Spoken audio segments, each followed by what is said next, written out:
अस्सलाम वालेकुम। सफ़र की दुनिया में खुशामदीद। मैं हूं ज़फ़र इकबाल और आज की वीडियो में मैं आपको बताऊंगा क़यामत ख़ेज़ सूरज ग्रहण के बारे में।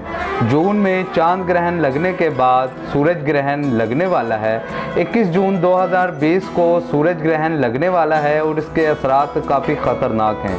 आपको इल्म होगा कि चांद ग्रहण हो या सूरज ग्रहण हो, कभी भी ये अकेले नहीं आते। जब भी आते हैं 15 दिन के वक्फे के बाद आते हैं। जबकि पाकिस्तान में चांद ग्रहण 5 जून 2020 को लग चुका है और अब सूरज ग्रहण 21 जून 2020 को लगने वाला है। इसकी मुकम्मल डिटेल मैं आपको बताऊंगा कि ये कब लगेगा, कब ख़त्म होगा और इसके नुकसानात क्या हैं। इससे पहले कि मैं अपनी वीडियो स्टार्ट करूं, अगर आप हमारे इस चैनल सफ़र की दुनिया पर नए हैं तो बराए करम इस चैनल को सब्सक्राइब लाजमी कर लीजिएगा और बेल आइकॉन प्रेस कर दीजिएगा।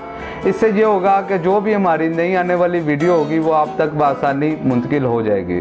तो चलते हैं अपनी वीडियो की तरफ। दोस्तों, सूरज ग्रहण बरोज़ इतवार सुबह 8 बजे से दोपहर 2 बजे तक लगेगा और सूरज ग्रहण में रोशनी बहुत कम हो जाती है। मतलब कि जो आम रूटीन की जो लाइट है इससे बहुत कम रोशनी हो जाती है और इसमें इंतहाई ताकतवर शुआएँ पैदा होती हैं, जैसा कि एक्सरे की शुआएँ होती हैं जो कि नज़र नहीं आती और जो कि आँखों को बहुत ज़्यादा नुकसान पहुंचाती हैं और इंसान को अंधा भी कर देती हैं और इसका कोई इलाज भी नहीं होगा। मैं आपको इसके एहतियात बताता हूँ कि इसके एहतियात क्या हैं। सबसे पहले जो बहुत ज़रूरी एहतियात है कि अपने बच्चों को घरों से बाहर बिल्कुल भी ना निकलने दीजिएगा। उसकी वजह है कि बच्चे जो हैं वो कहीं इनडायरेक्ट या डायरेक्ट सूरज ग्रहण को देखने की कोशिश ना करें, अपने घरों में रहें।